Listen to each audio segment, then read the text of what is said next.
Luis de Guindos cuantas inquietudes nos muevan en estos momentos. Una presencia en Zaragoza, la del ministro, siempre atento a las colaboraciones y demandas, y que habría que buscar su origen en el año 2010, en Tarazona, donde participó en la segunda escuela de verano que organiza el Partido Popular en colaboración con la Fundación para el Análisis y los Estudios Sociales, FAES. El objeto de este encuentro no es otro que reconocer las propuestas e iniciativas que en el ámbito de la competencia del Ministerio de Economía y Competitividad han sido aplicadas, así como aquellas que está previsto aprobar en un futuro. Antes de iniciar los parlamentos, permítanme que les adelante brevemente el formato planteado para este encuentro coloquio. En primer lugar, será la presidenta del Gobierno de Aragón, Luisa Fernanda Rudi, quien se dirija a todos nosotros para a continuación escuchar al ministro Luis de Guindos. Tras su intervención, el ministro responderá a las preguntas que ustedes quieran formular y que deberán escribir en los tarjetones habilitados para tal efecto.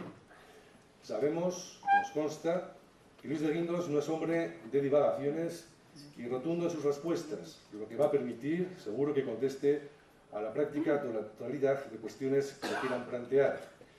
Si alguna se quedara sin contestar, por falta de tiempo, rogamos escriban al término de la pregunta su correo electrónico para que puedan, en días venideros, recibir la respuesta. Sin más dilación, cedemos ya la palabra a la presidenta del Gobierno de Aragón y presidenta del Partido Popular en Aragón, Luisa Fernanda. Presidenta. Muy buenas tardes, ministro, señoras y señores. En primer lugar, permítanme que les agradezca su presencia esta tarde aquí, en un acto que, estando inscrito en lo que es una campaña electoral a las elecciones europeas del próximo día 25, no es un meeting, sino que es un encuentro, como se ha dicho, donde vamos a tener la oportunidad, van a tener la oportunidad de escuchar al ministro de Economía y Competitividad y van a tener también la oportunidad de plantear aquellas cuestiones que les provoquen inquietud o sobre las que tengan curiosidad. Con ello, lo que hemos pretendido es invitándoles a todos ustedes, y agradezco su presencia de manera muy expresa, un día martes a las 7 de la tarde, 7 y cuarto, pues siempre es complicado ajustar las agendas, pero en cualquier caso lo que pretendíamos desde el Partido Popular de Aragón era hacer llegar a todos los sectores económicos aragoneses, a todos los sectores empresariales aragoneses, cuál es de información de primera mano de la situación de la economía nacional y de sus perspectivas, y también de aquellas decisiones que desde el Ministerio se puedan adoptar en un plazo futuro. Como a mí me tienen más a mano, si me permiten la expresión coloquial, y como además también me he escuchado en muchas ocasiones, solamente, ministro, permítame 2 o 3 minutos para reiterar una vez más bueno, lo que hemos venido haciendo y cuáles son las líneas, las directrices del Gobierno que tengo el honor de presidir. El Gobierno, como todos ustedes saben, se ha preocupado de servir instrumentos para los sectores empresariales que pudieran, dentro de la política microeconómica, que es la que está en nuestras manos, nada más lejos de nuestra intención entrometernos, tampoco tenemos capacidad en las medidas del Gobierno de España, en cuyas manos está la política económica.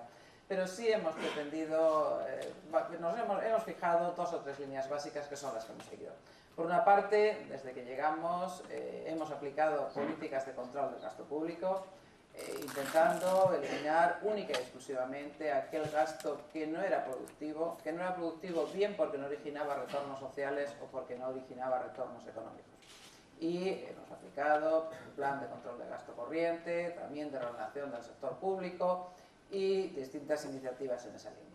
Por otra parte, ustedes recordarán que aprobamos hace ya creo que 2 años la Estrategia Aragonesa de Competitividad y Crecimiento, un marco de lo que entendíamos que era la economía aragonesa, una estrategia hecha no solo desde el Gobierno, sino en colaboración con todos ustedes, y donde se definieron lo que eran los sectores prioritarios de nuestra economía, que por otra parte no los inventamos, indudablemente son ustedes quienes los vienen marcando, y también nos fijamos instrumentos para ayudar en esta etapa tan difícil de la crisis económica que hemos vivido, y que yo creo, iba a decir hemos vivido ya, no voy a decir estamos viviendo, creo, ministro, que ya podemos decir que hemos vivido la recesión, como tú decías no hace mucho, se ha acabado y ahora ya empezamos la recuperación.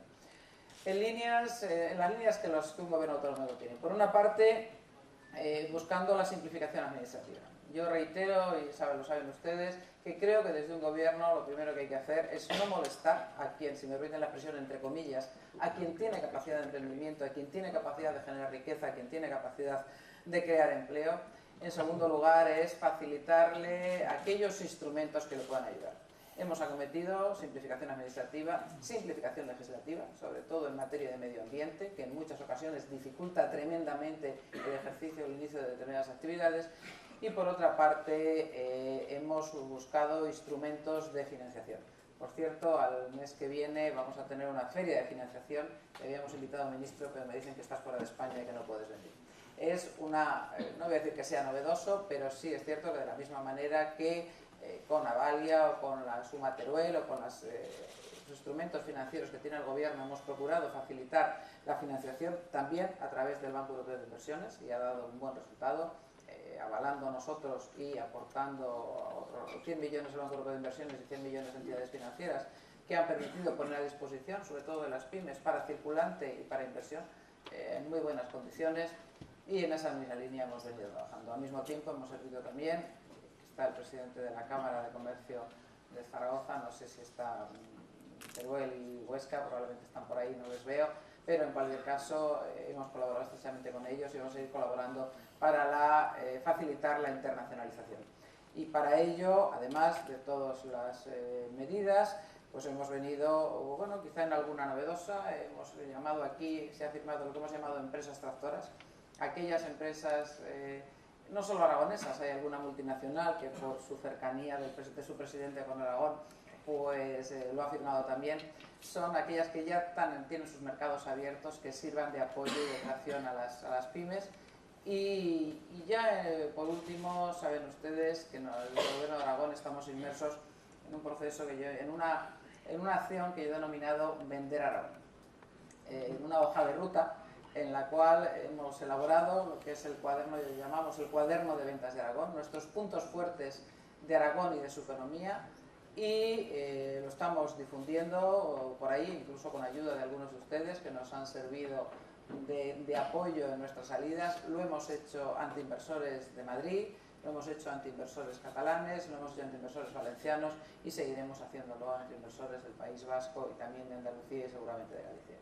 Bien, yo no me alargo más, hoy no han venido a escucharme a mí, sino que a oír al ministro de Economía, pero en cualquier caso decirles que desde el Gobierno de Aragón, como nos hemos reiterado siempre, cuentan con un aliado para desarrollar todas aquellas actividades que vayan en beneficio del crecimiento económico y de la creación de empleo. Ministro, tuya la palabra. Muchas gracias. Muchas gracias, Presidenta. Buenas tardes a todos. Yo estoy encantado de estar aquí con ustedes para, en una primera intervención que espero que no sea muy dilatada, apuntar los aspectos que considero que son más relevantes de la evolución de la economía mundial, de la economía europea. Estamos en un entorno, como saben ustedes perfectamente, de elecciones europeas y creo que es importante hablar de la política europea. Yo soy el ministro que va al Eurogrupo, que va al ECOFIN, que es miembro de la Junta de Gobernadores del BEI, y creo que hay muchas cuestiones porque son aspectos que son del día a día. Es decir, yo no sé, de las normas que últimamente ha ido aprobando a iniciativa del Ministerio de Economía, ¿cuántas son transposiciones de directivas comunitarias? Muchísimas. Toda la reforma del sector financiero, del sector bancario. Por ejemplo, esta mañana tenía una reunión también con el sector seguros, la directiva de solvencia del sector seguros. Continuamente, la normativa en el ámbito económico viene marcada por Bruselas, por decirlo así de alguna forma, y viene marcada además en un proceso de integración económica creciente, es decir, cada vez somos más dependientes de lo que efectivamente vayamos haciendo. Yo creo que además eso es algo que es positivo.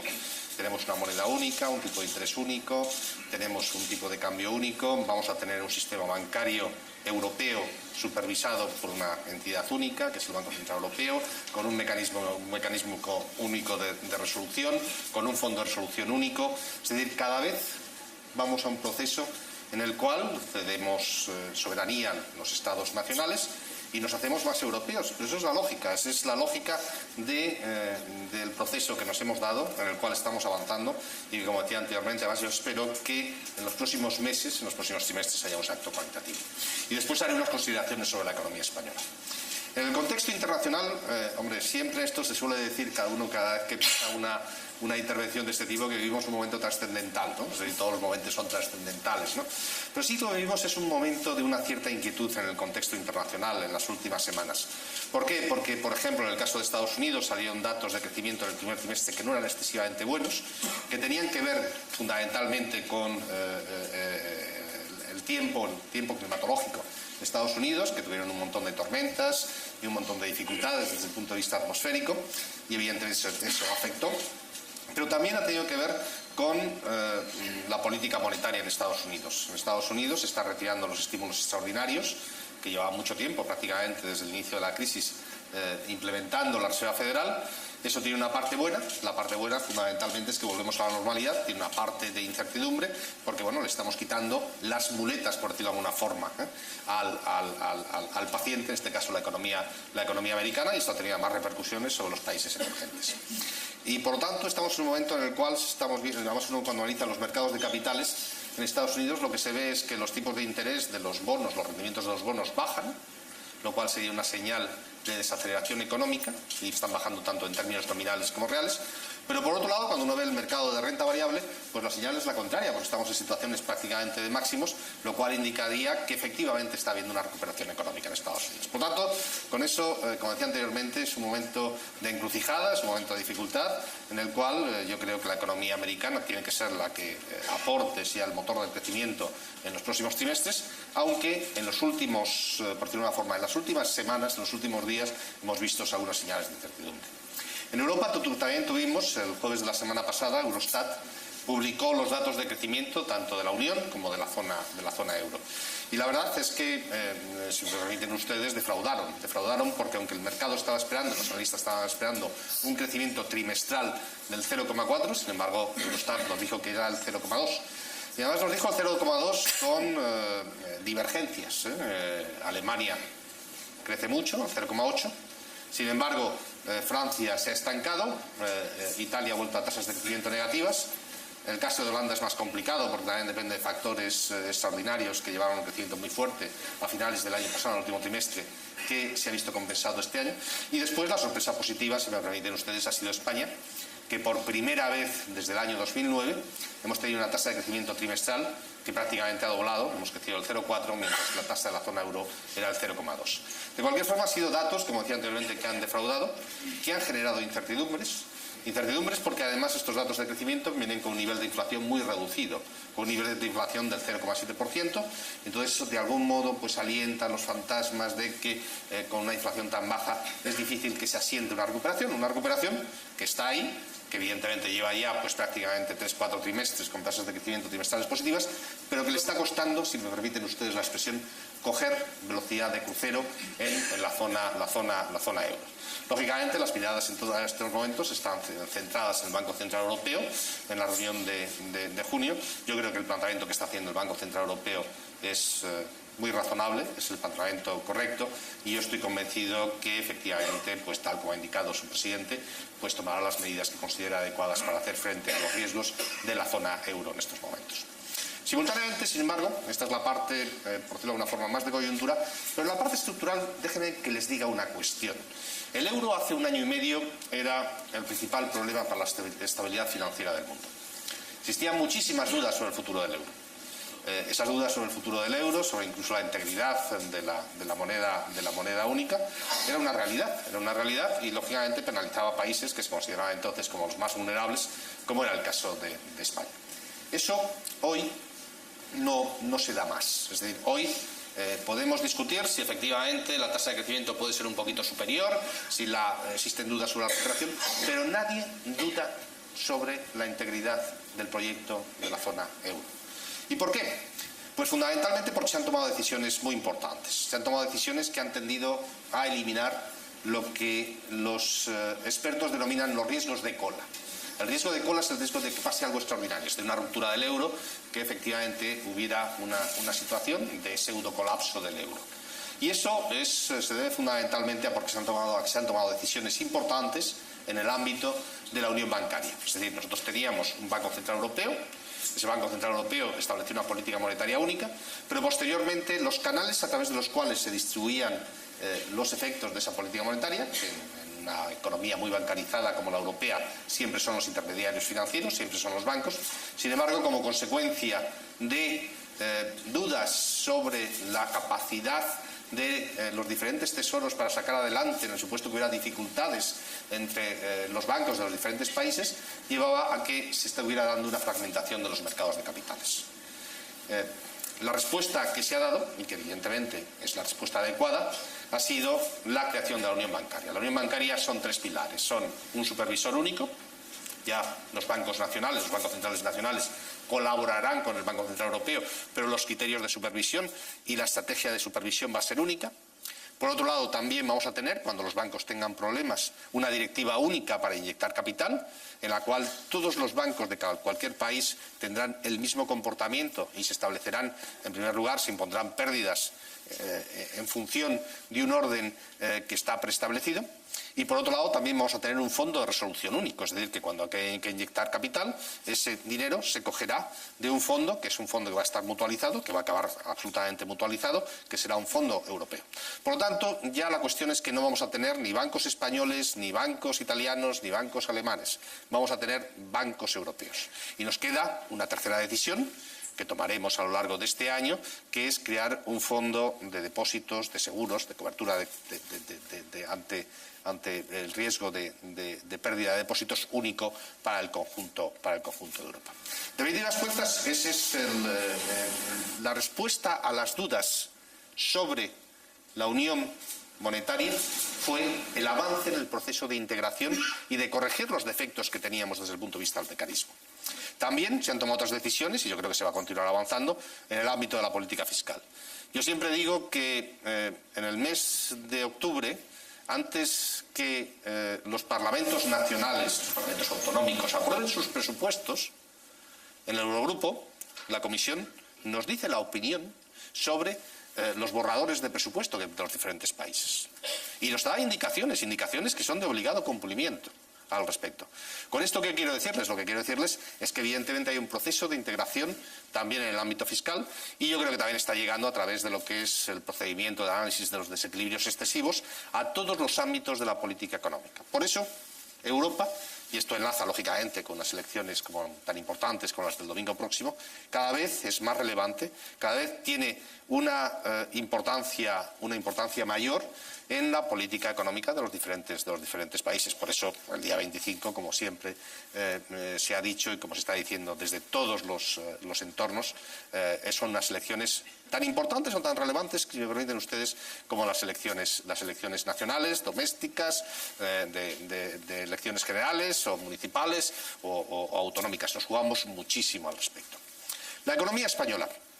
La economía española, como saben ustedes, llevamos ya 3 trimestres con tasas de crecimiento positivo, hemos dejado atrás la recesión. Los indicadores que vamos teniendo disponibles en el Ministerio de Economía, que se basan fundamentalmente en indicadores adelantados de actividad, indicadores opináticos, evolución, por ejemplo, los indicadores más coetáneos que tenemos de la actividad, ponen de manifiesto que el crecimiento en este segundo trimestre de este año va a estar en un entorno muy parecido al del primer trimestre, y va a ser pues un crecimiento en el entorno del 0,4%, lo cual de alguna forma lo que pone de manifiesto es que la recuperación se ha ido asentando en España. Algo parecido ocurre con las variables del mercado laboral, y eso lo que en última instancia nos indica es que el año 14 va a ser el primer año en el cual vamos a tener una recuperación económica, una tasa de crecimiento positiva, significativa del Producto Interior Bruto, y vamos a tener también creación de empleo neto en nuestro país. La gran diferencia de España con los países de nuestro entorno es que desde que se inició la crisis en el año 2008, España no ha tenido ningún año de recuperación. Tuvimos un año de un crecimiento ligerísimamente positivo, que fue el año 2011, que crecimos el 0,1%, mientras que, por ejemplo, los países de nuestro entorno, en el año 2010, en el año 2011, fueron crecimientos relativamente más significativos. Nosotros no conseguimos tenerlo. Y además, y este es el otro elemento diferencial que es mucho más doloroso, la destrucción de empleo en España ha sido intensísima y hemos perdido, como saben ustedes, pues cerca de 3,5 millones de puestos de trabajo. La cuestión aquí, si me permiten ustedes, es ¿por qué igual, ¿se acuerdan ustedes que a finales del año 2010, cuando se hablaba de los lotes verdes que indicaban que efectivamente podía haber una recuperación económica en España, que después se agostó o se abortó, lo podemos definir como queramos, en el año 2011, ¿por qué ahora puede ser diferente? Y yo creo que la cuestión fundamental es porque efectivamente, si me permiten ustedes la consideración, porque los pilares actualmente de la economía española y la corrección de los desequilibrios de la economía española son hoy muy diferentes a lo que ocurría a finales del año 2010.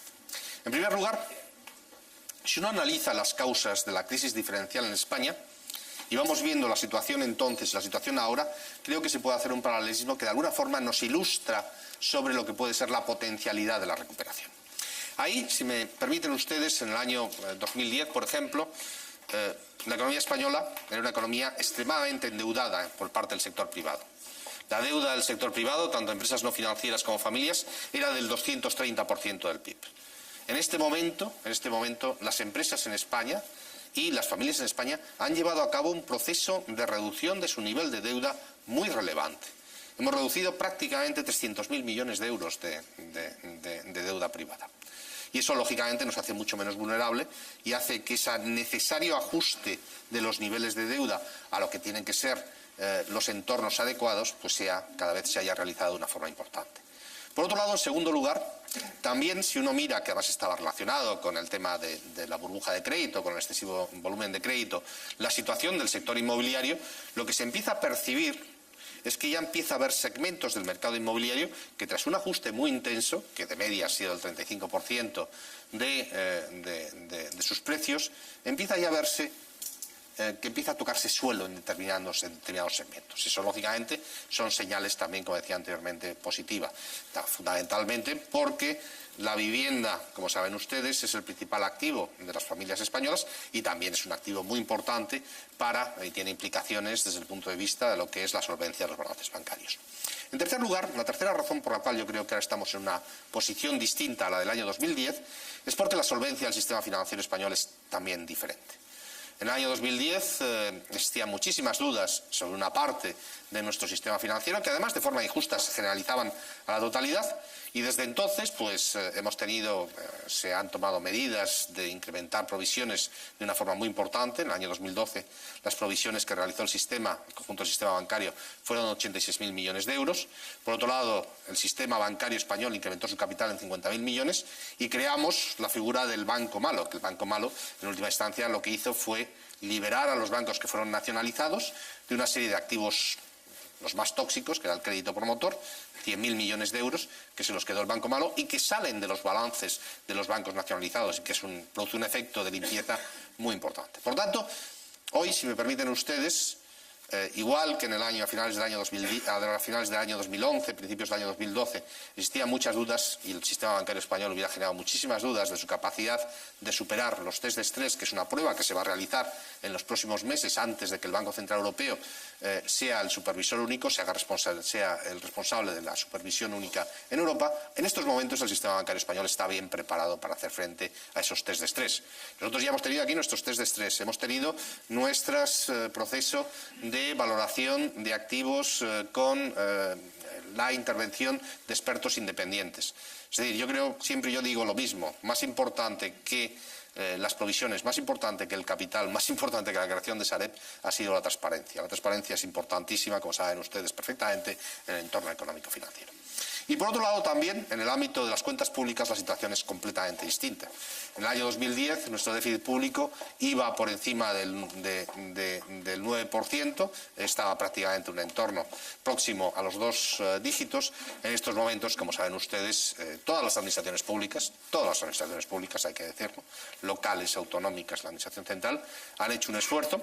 Este año tenemos un objetivo, el déficit público, según anunciamos en nuestro programa de estabilidad, del 5,5%, es perfectamente factible de hacerlo, y nuestro programa de estabilidad marca que en el año 2016 tenemos que ir a un déficit público ya por debajo del 3%, y además eso hay que ponerlo en un contexto, y el contexto es lógicamente el de la recuperación española y también de una reforma tributaria que es un compromiso ineludible de política económica y es un compromiso ineludible desde el punto de vista político en sí mismo del gobierno actual. Y por último, si me permiten ustedes, La situación de competitividad también es totalmente diferente.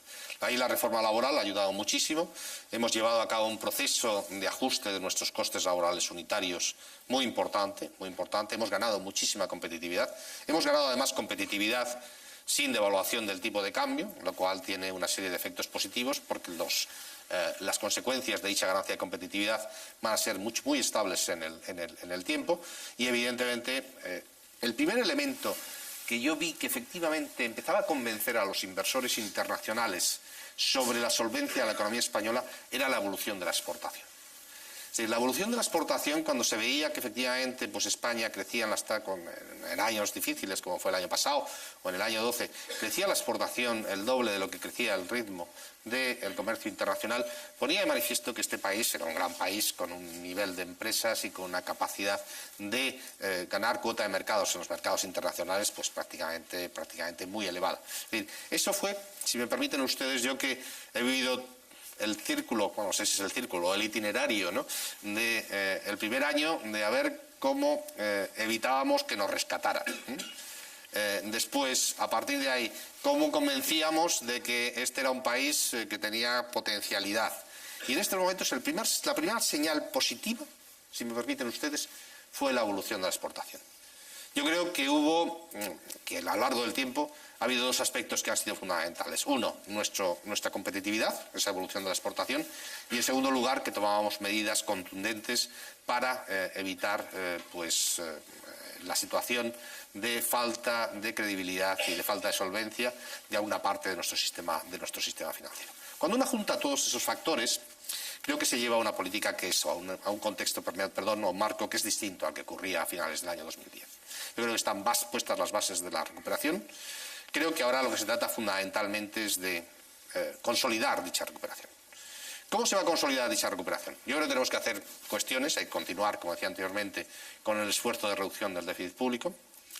La reforma tributaria es muy importante, Yo siempre lo indico, es una reforma que tienen los españoles, los trabajadores por cuenta ajena, por cuenta propia, y las pymes y las empresas españolas en general tienen que notar que se bajan los impuestos y se van a notar que se bajan los impuestos. Yo creo que además lo hemos hecho en el momento adecuado, cuando efectivamente el ciclo económico se daba la vuelta. Está además perfectamente encajado en una estrategia de reducción del déficit público. Una estrategia de reducción del déficit público que nos tiene que llevar a un déficit público del 5,5% este año, del 4,2%, pero las variables fiscales empiezan a reaccionar positivamente. La recaudación está creciendo, como ha anunciado el ministro de Hacienda recientemente, está creciendo en términos homogéneos en el entorno del 5 o 6%. Por otro lado, nos encontramos con que la evolución de los costes de financiación del Tesoro permitieron ahorros próximos a los 9.000 millones de euros el año pasado, y este año también vamos a tener ahorros. Y la evolución de lo que son los estabilizadores automáticos de los presupuestos empiezan a responder positivamente por primera vez desde el inicio de la crisis en nuestro país. Y por lo tanto, ahí es donde hay que marcar, como decía anteriormente, la reforma fiscal. A partir de ahí el Gobierno tiene su agenda reformista. Hemos hecho, como saben ustedes, hemos tomado decisiones en el ámbito de refinanciación y de reestructuración para facilitar el proceso de reducción del nivel de endeudamiento de las empresas privadas. Estamos considerando, aprobamos un decreto ley, pero estamos tramitando este decreto ley como ley y estamos considerando nuevas medidas para efectivamente facilitar dicho proceso de refinanciación y reestructuración, porque hay muchas empresas que son solventes y lo único que les mata a estas empresas, si me permiten ustedes la expresión, es un nivel de deuda excesivo. Entonces hay que reducir ese endeudamiento porque todos ganan cuando efectivamente se llega a un acuerdo de refinanciación o a un acuerdo de reestructuración de deuda. También vamos a fomentar todos los canales de financiación alternativa al sistema bancario, capital riesgo, etcétera, ¿no? Y la verdad es que siempre a mí me preguntan de una cuestión, es la evolución del crédito. Yo siempre digo lo mismo, el crédito, cuando no podía crecer, era cuando teníamos un sistema financiero o bancario que se percibía que en una parte, que efectivamente lo era, tenía problemas de solvencia y que además esas dudas se generalizaban para la totalidad. Y en estos momentos existen ya segmentos en los cuales el flujo de crédito nuevo está creciendo. El flujo de crédito nuevo a familias para bienes de consumo El flujo de crédito nuevo para pymes de préstamos de menos de 1 millón de euros lleva ya 6-7 meses con tasas de crecimiento positivas. Si uno mira, por ejemplo, los datos del ICO, a lo mejor esto es una primicia que doy ahora, porque a 15 días el ICO me manda los datos, ¿no? Pero prácticamente en lo que llevamos de año, el ICO, a través de las líneas ICO-PYME, ha colocado 7.500 millones de euros, el triple de lo que prácticamente dio el año pasado por estas mismas fechas. Es decir, existe un proceso de una cierta reactivación del crédito. ¿Me pueden decir ustedes que no es suficiente? Completamente de acuerdo. ¿Que hay que hacer más? Por supuesto. Pero también les digo una cuestión. El saneamiento de la economía española es el proceso de reducción de un nivel de endeudamiento excesivo, que se concentró en determinados sectores, pero que necesariamente lo tenemos que reducir. Bueno, esas son las circunstancias, ese es el entorno. Yo creo que he intentado citar los aspectos que considero más relevantes, pero por supuesto ahora, querida Presidenta, me pongo a vuestra entera disposición, para cualquier cuestión que me quieran ustedes plantear sobre la economía europea, mundial, española y reiterándoles que estaré encantado de coger todas sus preguntas. Muchas gracias.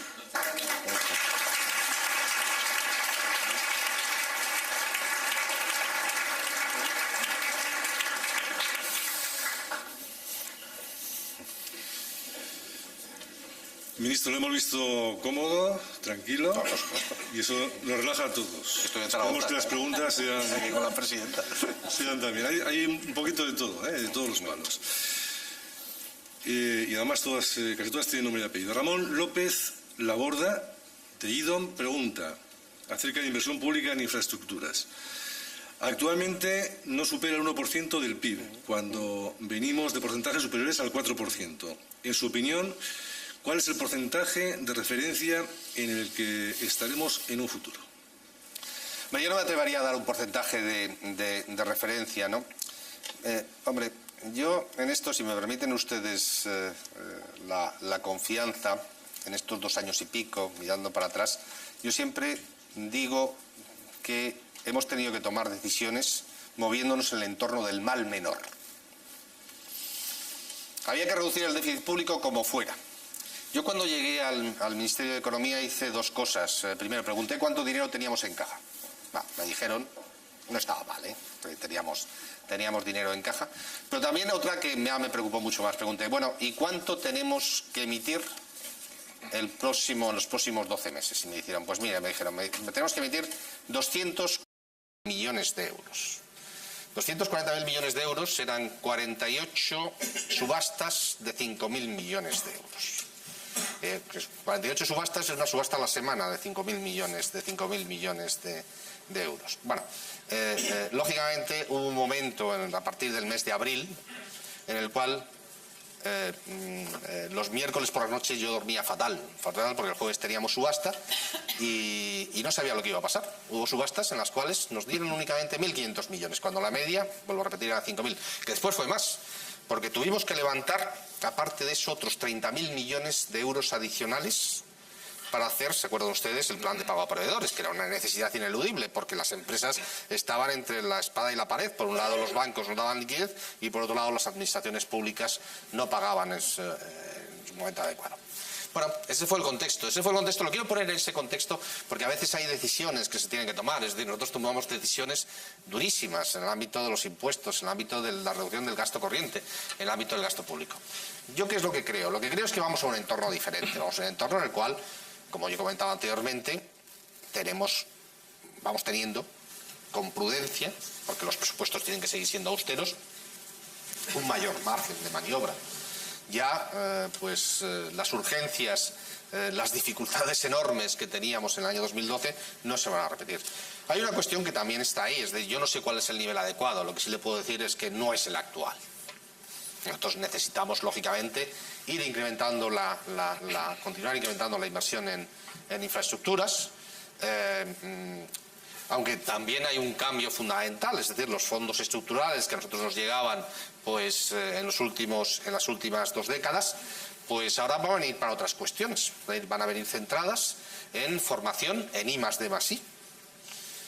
Y yo lo que diría es que creo que uno de los grandes retos a futuro de la economía española y de la sociedad española es, igual que utilizamos muy bien los fondos comunitarios para que este país tenga una dotación de capital físico que yo creo que es muy buena, y además tenemos unas grandes compañías constructoras, tenemos un nivel de infraestructuras que yo creo que es de los mejores de Europa.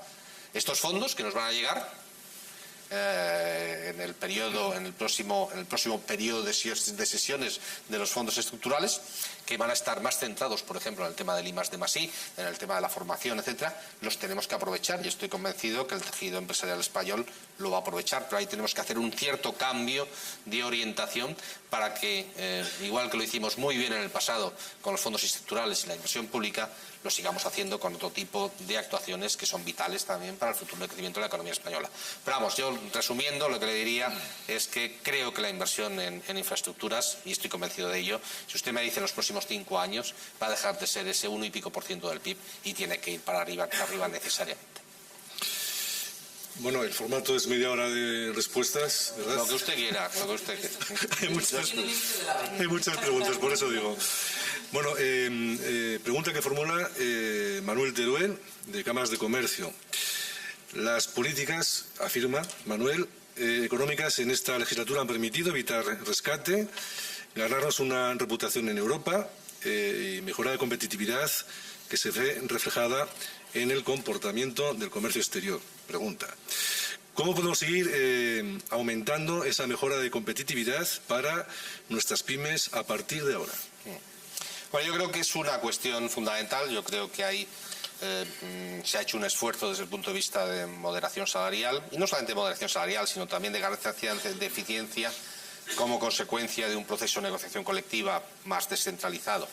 Yo creo que en estos momentos, yo creo que el buen comportamiento del sector exterior va a continuar en los próximos trimestres. Es decir, lo que nos ocurría tradicionalmente en España cuando teníamos la peseta es que cuando teníamos un déficit de balanza de pagos, devaluábamos la divisa, inmediatamente ganábamos competitividad, esa ganancia de competitividad pegaba un tirón de las exportaciones, pero inmediatamente la devaluación del tipo de cambio, la devaluación de la peseta, generaba tensiones inflacionistas.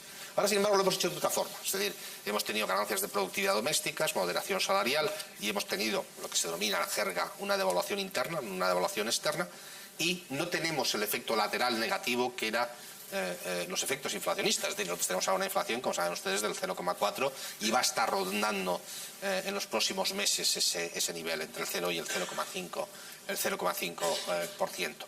Por lo tanto, eso se ha conseguido. ¿Qué es lo que nos falta? Yo creo que nos falta una cuestión fundamental. Nos falta que la pyme española gane tamaño. Es decir, se han ido incorporando muchas pequeñas y medianas empresas al sector exterior, pero todavía no es suficiente. Es decir, hay gente que dice, no, España ha tenido las ganancias de competitividad que ha tenido, por ejemplo, Alemania, que tuvo Alemania cuando llevó a cabo el plan de Schröder a principios de la década pasada, etcétera, etcétera. Pero la cuestión es que Alemania tenía si me permiten ustedes, un entramado de pequeñas y medianas empresas muy internacionalizadas, que eran más grandes que las nuestras, y las nuestras son un poco pequeñas. Y entonces yo creo que hay un reto que es difícil de realizar, que tiene que realizar, hombre, el gobierno tiene que establecer las condiciones generales, pero que tienen que realizar los empresarios españoles, que es ganar escala y ganar tamaño. Es muy difícil que con el tamaño actual continuemos ahí. ¿Cómo se hace eso? Hombre, yo creo que eso tiene que ver con la financiación. El tener empresas excesivamente pequeñas condiciona, por ejemplo, viene de alguna forma o nos lleva a que dependa mucho de la financiación bancaria, y eso a veces tiene, como todos sabemos, inconvenientes. Tenemos que tener más recursos propios, las empresas tienen que tener más capital. Después tenemos, yo creo que también el proceso de negociación colectiva que teníamos en España limitaba esa permeabilidad de que las empresas pequeñas pasaran a ser medianas y las medianas pasaran a ser grandes. Y yo creo que ahí sí se ha hecho la modificación de la reforma laboral, es importante. Y por otro lado también, y ahí quiero decir que la verdad es que el gobierno de Aragón está haciendo una labor de colaboración absoluta, todo el proceso de unidad del mercado. Es decir, Las dificultades administrativas en las diferentes comunidades autónomas, ayuntamientos, son especialmente onerosas, si me permiten ustedes, para las pymes. Las grandes empresas del IBEX 35 tienen no sé cuántos abogados, no sé cuántos, esos se manejan, se acaban manejando, no tengan ustedes la más mínima duda.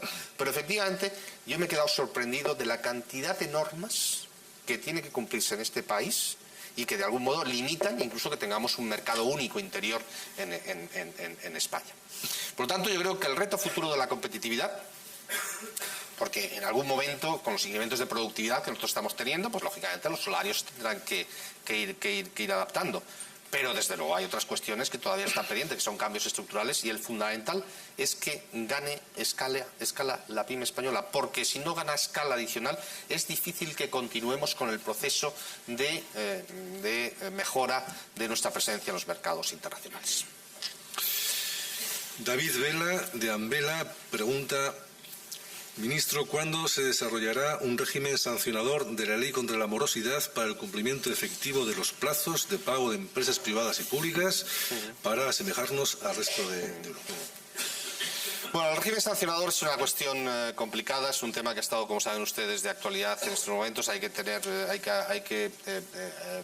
una cuestión que hay que abordarla con prudencia, pero yo creo que había aquí una primera cuestión. Aquí el peor pagador era el sector público. Y bueno, eso no se puede, porque si el sector público te paga mal, entonces inmediatamente se generaliza el comportamiento al conjunto del tejido empresarial español. Y entonces yo creo que por eso mismo el plan de pago a proveedores, que vuelvo a repetir, hemos tenido que meter 45.000 millones de euros. A mí yo me acuerdo cuando tomamos la decisión de hacer el primer pago de proveedores, 30.000 millones de euros, estamos hablando del primer trimestre del año 12. Bueno, yo decía, bueno, tengo 48 subastas a 5.000 millones y ahora encima tengo que levantar 30.000 millones para esto. Es decir, no sé, bueno, lo hicimos, al final la cuestión salió, pero creo que fue un esfuerzo muy importante. Y después, como saben ustedes, hubo un segundo plan de pago a proveedores en el cual de forma aproximada pues inyectamos unos 15.000 millones de euros, ¿no? Bueno, en estos momentos el primero que tiene que pagar bien es la administración pública. Y ahí es donde efectivamente se va a poner todo el esfuerzo. En la cuestión de la posibilidad de imposición, de sanciones, etcétera, yo creo que en estas cuestiones, más que a través de la normativa, es fundamental que haya un consenso generalizado de que, en primer lugar, que la administración pública dé ejemplo y que ese ejemplo se vaya extendiendo al conjunto del sistema empresarial español. La gente tiene ganas de preguntar, ¿eh? Sí. Muchas. Pilar Andrade Sánchez me hace una pregunta, hace 3, de la Confederación de Jóvenes Empresarios de España. Hemos terminado definitivamente con la reestructuración del sistema financiero. ¿Qué ocurre con la unión bancaria? ¿Por qué no se aborda esa mayor flexibilidad laboral que nos demanda Europa? ¿Cuándo se crearán mecanismos eficaces de avales públicos que sirvan para superar el déficit de solvencia empresarial y para acceder al crédito? Vamos a ver, el tema de la reestructuración del sector bancario. Nosotros lo que hemos hecho, yo creo que es poner al sistema bancario español. Hace 2 años la percepción que existía en España en el sistema bancario es que estábamos muy por detrás de la media europea, que no habíamos actuado y que estábamos por detrás. Lo que a nosotros nos mataba, me permiten ustedes la expresión desde el punto de vista económico-financiero, hace 2 años, era la idea de que los bancos españoles necesitaban capital, que este capital no lo iban a poder levantar en el mercado de capitales ellos, que entonces lo tenía que inyectar el Tesoro Español y que el Tesoro Español no tenía capacidad para, en los mercados de capitales, pues conseguir los hasta 100.000 millones de euros que teóricamente se necesitaban. Después fueron menos, porque como saben ustedes fueron 41.000 millones de euros. Bueno, eso fue lo que nos llevó a pedir el programa de asistencia financiera. Eso fue lo que nos llevó a pedir, lo que se denominaba en la jerga, que yo en estas cuestiones no rehuyo en absoluta los términos, el rescate bancario. Eso se hizo y el rescate bancario evitó el rescate completo de España. Tengan ustedes en cuenta, por ejemplo, que a finales, en el segundo semestre del año 2011, el Banco Central Europeo compró 42.000 millones de euros de deuda pública española. Dejó de comprar a partir del año 2012, tuvimos mala suerte en cuanto llegamos al gobierno que dejó de comprar deuda pública, pero yo me quedé sorprendido. A mí me acuerdo que, no sé si fuera el mes de marzo o de abril del año 12, que uno de los gestores más importantes de un hedge fund, de uno de estos poderosísimos del mundo, me dijo: mira, yo le doy un 65% de probabilidades a que vosotros tenéis que pedir el rescate, a que se rompe el euro, etcétera, etcétera. Bueno, pues te digo, seguro que ese señor tenía un montón de posiciones contra España. Tenía posiciones cortas, esas cuestiones siempre... Bueno, se equivocó y ha perdido muchísimo dinero, es decir, lo cual me alegro mucho, porque ni el euro se ha roto, ni nosotros nos han tenido que rescatar, ¿no?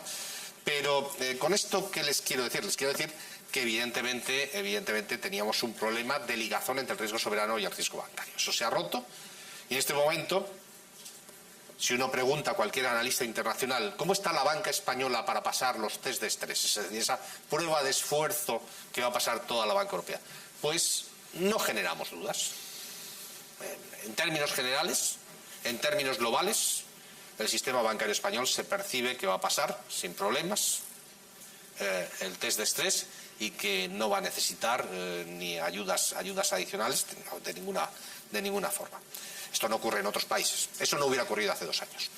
Por lo tanto, desde ese punto de vista, la reestructuración financiera, que ha sido muy importante, ha habido muchísimo proceso de consolidación.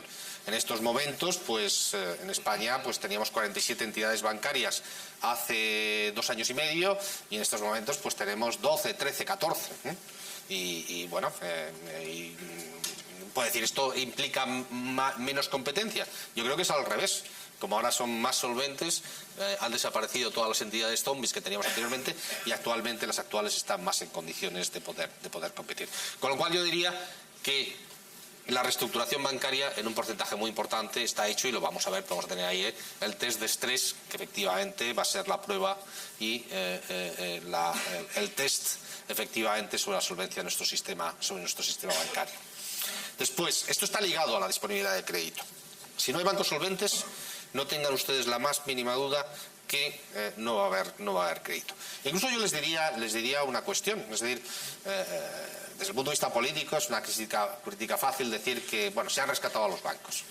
Yo les pediría que analicen ustedes lo que ha hecho el gobierno. En primer lugar, lo que ha hecho fundamentalmente ha tenido que nacionalizar, pero aquí no se ha rescatado a ningún banquero. Aquí lo único que se ha rescatado, los bancos que se han inyectado dinero público, ha sido a los ahorradores. Si nosotros hubiéramos dejado caer un banco, cualquier banco, la situación de desconfianza que se hubiera producido en España, hubiera sido tremenda. Hubiera llevado, es decir, la caída del PIB no hubiera sido del 1,5 o del 1,2, hubiera sido otra cosa completamente distinta. Entonces, sabiendo de nuestra responsabilidad que teníamos que rescatar a los depositantes españoles, lo hemos hecho. Hemos exigido a los equipos de gestión, y este gobierno no ha pagado una sola indemnización ni una sola pensión a aquellos banqueros, a diferencia de lo que ocurría anteriormente. Ni tampoco hemos tenido ningún comportamiento extraordinario con los banqueros que hemos tenido que meter dinero en las entidades financieras en absoluto. Pero, evidentemente, eso se ha hecho y se ha hecho para evitar una situación de mal menor que decía yo anteriormente. Y yo creo que en estos momentos se está viendo ya disponibilidad de crédito, eso lo decía anteriormente, y creo que cada vez va a ir a más. Y la otra cuestión, perdón, es que ya esto me voy enrollando yo de vez en cuando y entonces ya... la tercera cuestión... ¿Cuándo se crean mecanismos eficaces de avales públicos que sirvan para superar el déficit de solvencia empresarial para acceder al crédito? Hombre, yo creo que en estos momentos existen sociedades de garantía recíproca, etcétera, ¿no? Pero yo lo que les diría, vamos a ver, esto me permite... La financiación empresarial en España tiene que cada vez depender menos de los bancos. Es una cuestión porque la economía moderna, yo siempre lo digo, es una economía de ideas. Los bancos son buenos cuando prestan financiación, te piden garantías reales. Sin embargo, en la economía moderna, que se basa en ideas, en proyectos, esas garantías reales no existen. Eso es mucho mejor. Otras fuentes de financiación, las cuales pueden participar, lógicamente, las entidades financieras, pero con otros instrumentos, a través de otros vehículos, como es, por ejemplo, el capital riesgo, como son otras vías, es decir, como es el mercado alternativo de renta fija, etcétera, etcétera, etcétera, etcétera. Yo creo que tenemos que reducir, una de las lecciones que tenemos que aprender es que tenemos que depender menos de los bancos, porque a veces las burbujas crediticias nos llevan a inestabilidad macroeconómica y esa es una de las cuestiones fundamentales. Y a futuro, la sociedad o el modelo económico al cual vamos nosotros, que va a estar menos basado en el sector de la construcción, tiene que estar financiado a través de otras vías alternativas a las estrictamente bancarias. ¿Alguna más? Sí, no, siga. Sí, bueno, por tocar un poquito todos los palos, Salvador Arenere, presidente de ADEA, dice: la siguiente fase liberadora del sector comercial, ¿para cuándo? España, tercer país de Europa en recepción de turistas y los festivos cerrados. Hombre, es importantísimo. Yo creo que la liberalización comercial está ligado al tema de los flujos turísticos. Es decir, hay una. Yo el otro día, pues, en Barcelona, por ejemplo, veía que se limitaban, es decir, que llegan cruceros con una cantidad enorme de turistas. Y además yo creo que esto está cambiando la percepción tradicional del pequeño comercio, ve que hay una oportunidad. La liberalización comercial tiene que estar más ligada, por tanto, no tanto a liberalizaciones genéricas, sino a ir específicamente a flujos turísticos que además lo que quieren fundamentalmente es, comprar, ver, pero que efectivamente tiene una capacidad de compra además perfectamente definida. Yo creo que por eso ese es el target que se tiene que buscar, la combinación liberalización comercial con flujos turísticos. Me gustaría agrupar las preguntas, pero la verdad es que han sido muy certeros las cuestiones y son distintas. Además, muy distintas. Por ejemplo, José Antonio Sacramento, de la Asociación Fabricante de Calzado, pregunta: ¿tiene previsto proteger los sectores en los que hay un uso intensivo de mano de obra? Estos sectores son los más desprotegidos frente a la deslocalización y los que más redistribuyen la riqueza mediante las nóminas de sus empleados. Bueno, el gobierno no está aquí, nosotros estamos en un marco, que es el marco de la Unión Europea, es decir, que la protección se tiene que dar dentro de unas reglas de competencia, de ayudas de Estado que están muy definidas y que no dependen del Gobierno de España. Y además yo creo que, efectivamente, creo que a veces ese tipo de protección, que a veces se demanda y que, por ejemplo, hemos visto, tenemos algún país vecino, ¿no?, que la utiliza bastante, yo creo que va siendo contraproducente. Yo siempre en esto pongo el mismo ejemplo, ¿no? Es decir, si a nosotros hace 25 años nos hubieran dicho que una empresa textil española iba a ser la principal empresa de distribución de textil en el mundo, seguramente pues nos hubieran... Es decir, el sector textil hace 2-3 décadas estaba en decadencia. Es decir, que ahí hay que tener extremado cuidado porque efectivamente, en última instancia, lo que tiene capacidad para generar riqueza es la capacidad de emprender, de llevar las ideas, concretarlas, buenas ideas, y en última instancia para ganar cuota de mercado, ¿no? Pero con el tema de las ayudas, protecciones de sectores, etcétera, etcétera, etcétera, tenemos que tener especial cuidado. Muy bien, ministro. Desde Industrias Químicas del Ebro, se nos hace muy difícil mantener nuestras exportaciones con un euro 1,37. ¿Qué se puede al respecto? ¿Qué se puede hacer al respecto del Banco Central Europeo a principios de junio, supongo que sí. De junio, sí. Sí, el tema del tipo de cambio es una cuestión importante porque además, bueno, ya lo ha dicho el propio Banco Central Europeo. Yo creo que el Banco Central Europeo conoce perfectamente y el presidente Draghi lo ha señalado, que la combinación de una inflación baja con un euro apreciado es un riesgo para la economía europea. Y yo estoy convencido de que va a tomar medidas, ¿no? Por lo tanto, somos absolutamente conscientes en el Eurogrupo y también somos conscientes, y lo ha indicado él mismo y ha indicado incluso el propio Banco Central Europeo, que el tipo de cambio forma parte ya de su análisis monetario, de que efectivamente una apreciación excesiva del euro tendría efectos negativos. Por lo tanto, yo estaría más tranquilo con respecto a la evolución del tipo de cambio. Bueno, Juanjo de Farm Biocontrol, es que no veo muy el apellido. Bueno, mi compañía, al igual que otras muchas, exporta a Rusia en un porcentaje importante. ¿Plantea algún escenario donde se produjese algún tipo de trato a dicho comercio? ¿Dará algún tipo de apoyo en el caso de producirse dichas sanciones a empresas europeas afectadas? Sí, supongo que plantea todas las cuestiones de las posibilidades de sanciones a Rusia como consecuencia del tema de la cuestión de Ucrania, ¿no? y de Crimea, ¿no? Bueno, ahí nosotros estamos dentro del marco de la Unión Europea. España es un país que el comercio con Rusia ha ido creciendo en los últimos años, y también es impresionante el número de visados y el volumen de visados que han llegado en los últimos de turistas rusos y la cantidad de inmuebles que han adquirido, ¿no? Por lo tanto, tenemos unas relaciones, pero hay otros países que tienen relaciones mucho más importantes. Yo creo que en estos momentos la cuestión fundamental es la dependencia energética de Rusia para Europa, de los países del este. Yo creo que ese es la cuestión más delicada, pero creo que ahí nosotros estamos dentro de la Unión Europea. Las sanciones se establecerán de forma conjunta. También Rusia tiene que ser consciente de que efectivamente existen unas reglas internacionales y existe la importancia de respetar a tus vecinos, y evidentemente es un juego de equilibrios, porque también Estados Unidos tiene sus intereses al respecto, ¿no? Pero yo lo que veo es que en los últimos días está habiendo una aproximación, por decirlo de una forma más calmada, ¿no?, a un problema que evidentemente estaba allí, que es uno de los principales riesgos geopolíticos a los cuales nos enfrentamos actualmente. Pero las sanciones, el planteamiento de España siempre va a ser dentro del conjunto de la Unión Europea en relación con Rusia. Bueno, Fernando Luna, conociéndole, no es una pregunta, es una especie de jeroglífico, pero bueno, intentar. Parte de la base del sector primario es un sector estratégico, y dice: ¿para cuándo medidas profesionales en cuanto a energía y gasoil?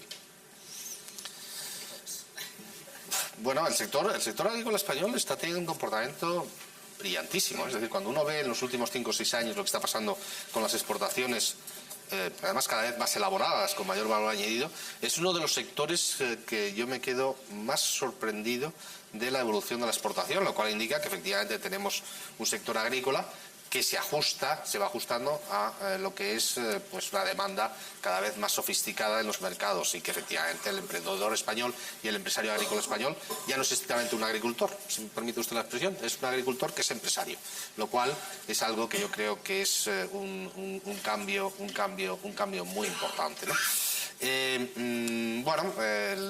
Ya sé las reclamaciones habituales en relación con el sector eléctrico, eso nos llevaría a un análisis del déficit de tarifa, etcétera, pero el Gobierno lo que está convencido es que lo que hay que hacer es favorecer y reducir todos aquellos costes que impiden la competitividad de estos sectores que se están poniendo manifiestos, que tienen capacidad de ganar cuota de mercado al exterior.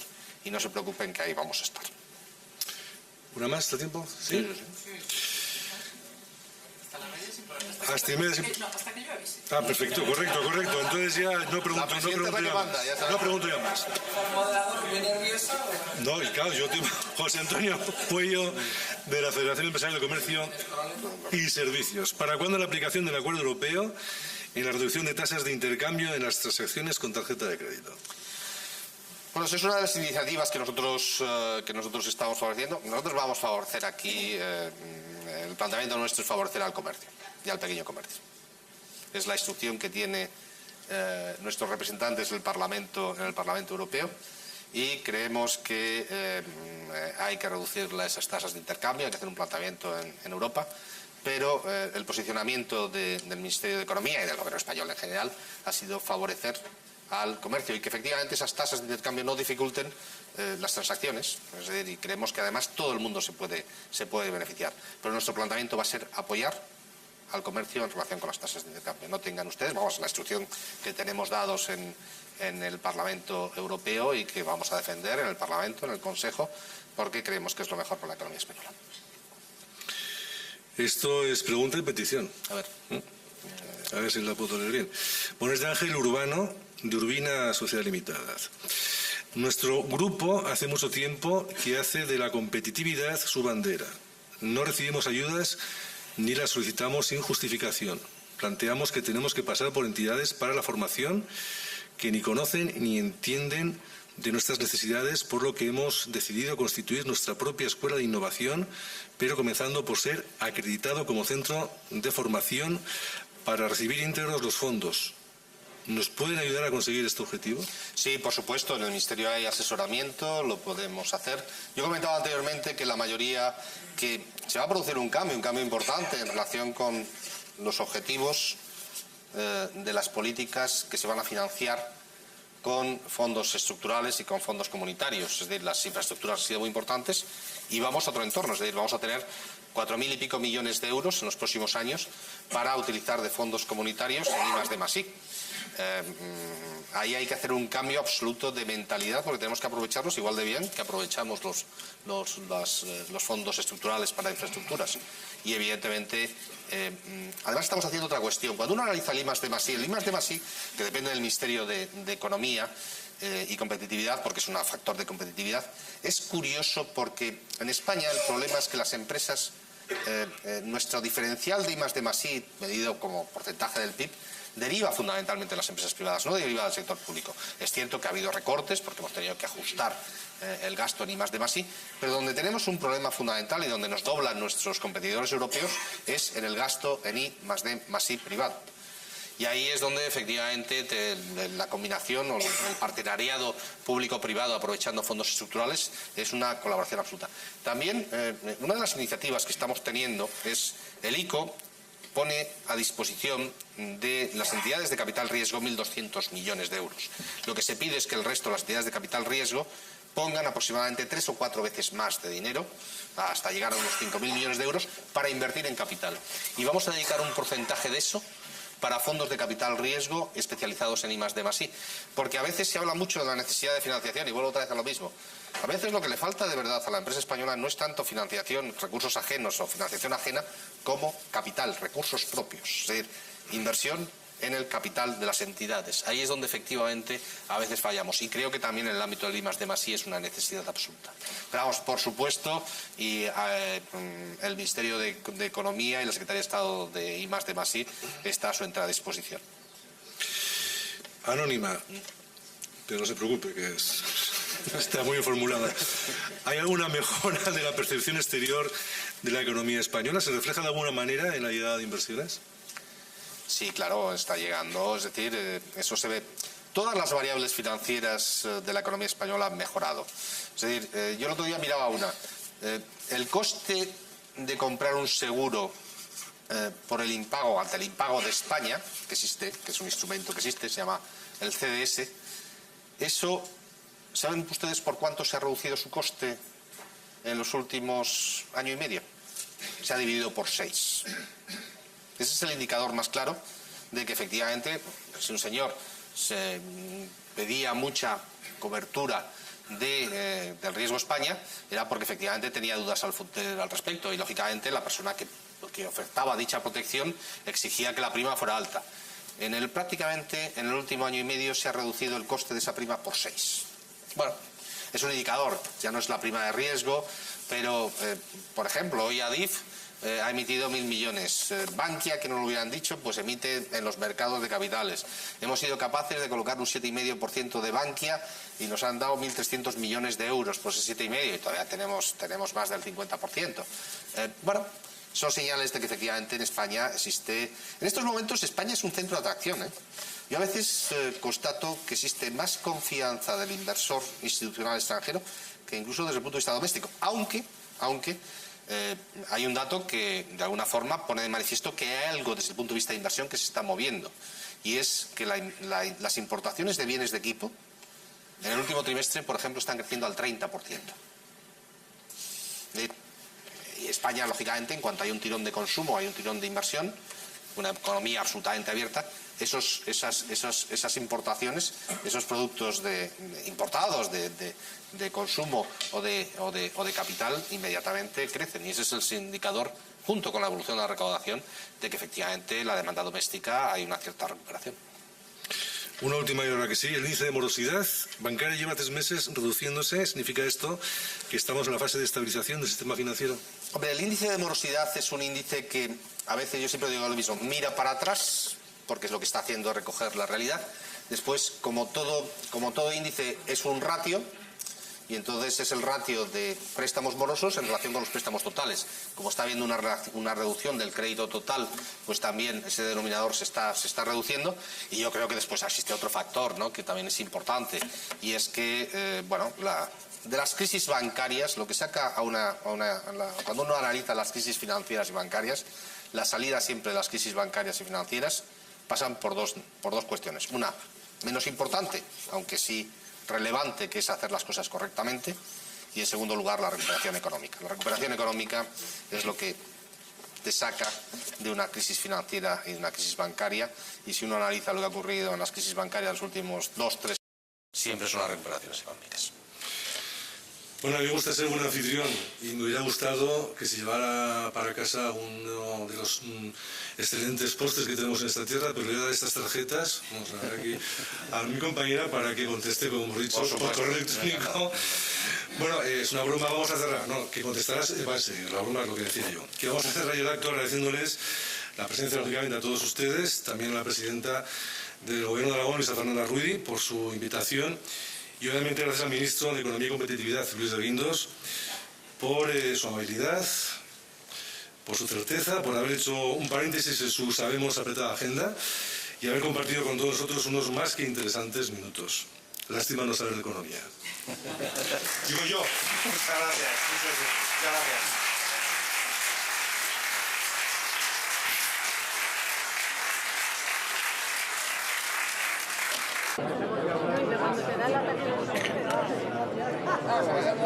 Hombre, ya por lo menos hemos ganado algo, ¿no? Saliendo porque